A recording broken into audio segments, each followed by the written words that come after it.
নমস্কার, আমি মৌমিতা। আজ আমরা ইমন রাগের প্রাথমিক কিছু বিষয় সম্পর্কে জানব।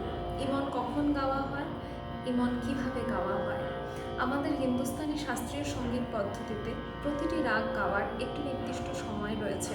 রাগ গাওয়ার সময় বিষয়ে আমরা একটি ভিডিও পরে আপলোড করব।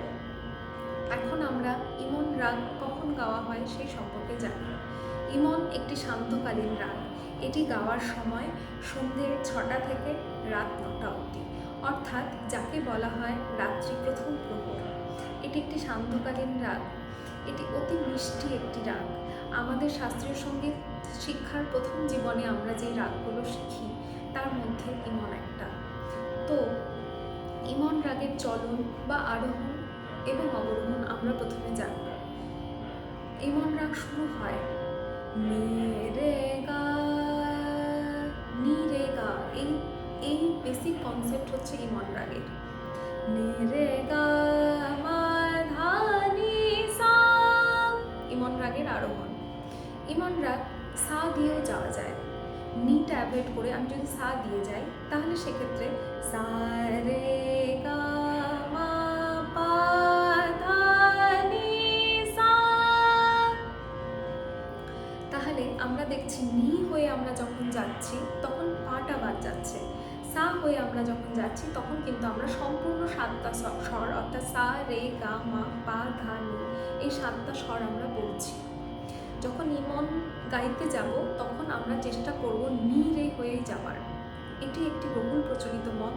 নি রে শুরু করলে, নে রে গা শুরু করলে আমরা অনেকেই বুঝতে সুবিধা হয় যে এটা ইমন গাইছে।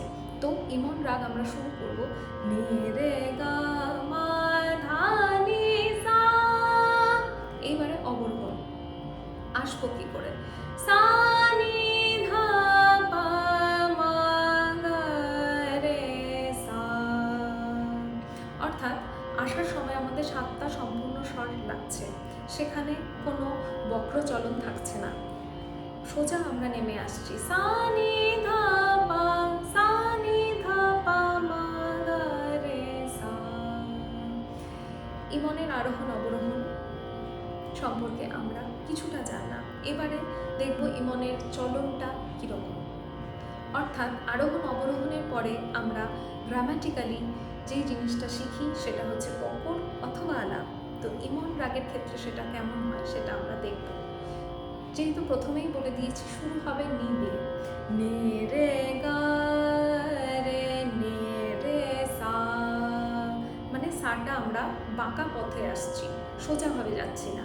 নে রে গা রে নে ধা নে রে গা রে সা। আমরা যখন প্রথম শিখব নে রে গা রে নে রে সা যথেষ্ট। এইবারে নে রে গা মা গা রে, এক ধাপ এগোবো, নে রে গা মা গা রে নে ধা নে রে সা। রাগ বা যে কোনো শাস্ত্রীয় সঙ্গীত গাওয়ার নিয়ম হলো প্রথমে মন্দ্র শব্দ, মধ্য শব্দ, তারপরে তার শব্দকে যাওয়া। আলাপটাও আমরা সেই নিয়ম মেনটেন করেই গাইব। নে রে গা রে মন্দ্র শব্দ থেকে শুরু হলো, নে ধা নে রে সা, সা নে ধা পা। এইবারে লক্ষ্য করার বিষয় হলো আমি কিন্তু আসার সময় সা নি ধা পা ব্যবহার করছি, ওটা কিন্তু আমি আসছি, আমি কিন্তু যাচ্ছি না। যাওয়ার সময় কিন্তু আমি নিরে হয়ে যাচ্ছি। আমি মন্দ্র শব্দকে যখন আসছি তখন সা নি ধা পা হয়ে আসছি। নে রে গা মা গা রে সা, নে রে গা মা পা রে গা। পা লাগছে কিন্তু বক্রভাবে, পা দিয়ে আমরা চলে আসছি। পাটা অবরোহণের ক্ষেত্রে আমরা ব্যবহার করছি, অবরোহণের স্টাইল দিয়ে আমরা পাটা ব্যবহার করছি, আমরা কিন্তু পা দিয়ে যাচ্ছি না।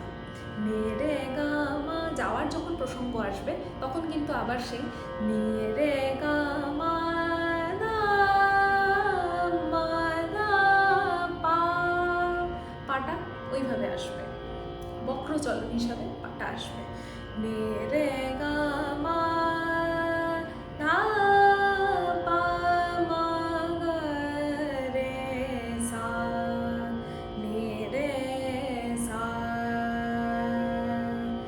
গা মা পা রে গা, গা মা ধা নি ধা পা রে গা রে, নে ধা নে রে গা রে সা। আলাপ, মন্দ্র এবং মধ্য সপ্তকের মধ্যে আমরা চেষ্টা করব শেষ করার। এইবারে আমার যদি ইচ্ছে হয় যে আমি আলাপটা আরও বাড়াবো, তাহলে আমরা যেতেই পারি ওপরে তার সপ্তকের দিকে।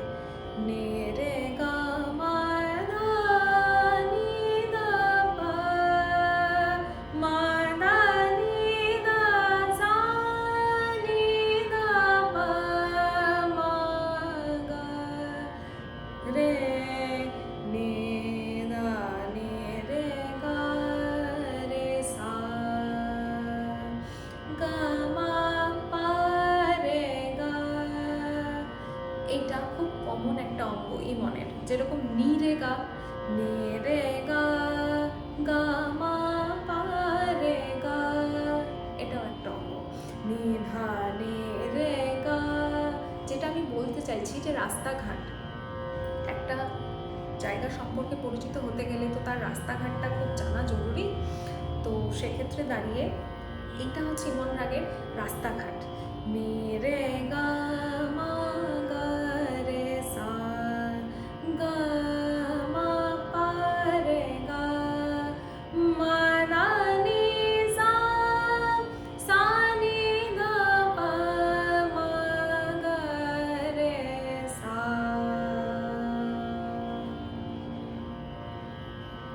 তো মোটামুটি একটা আলাপ আমরা যারা শুরু করব, গোড়ার দিকে ইমন রাগটা শিখব, তারা আমরা যদি এইভাবে ইমন রাগটাকে বোঝার চেষ্টা করি, তাহলে আমার মনে হয় বিষয়টা আরও অনেক বেশি সহজ হবে।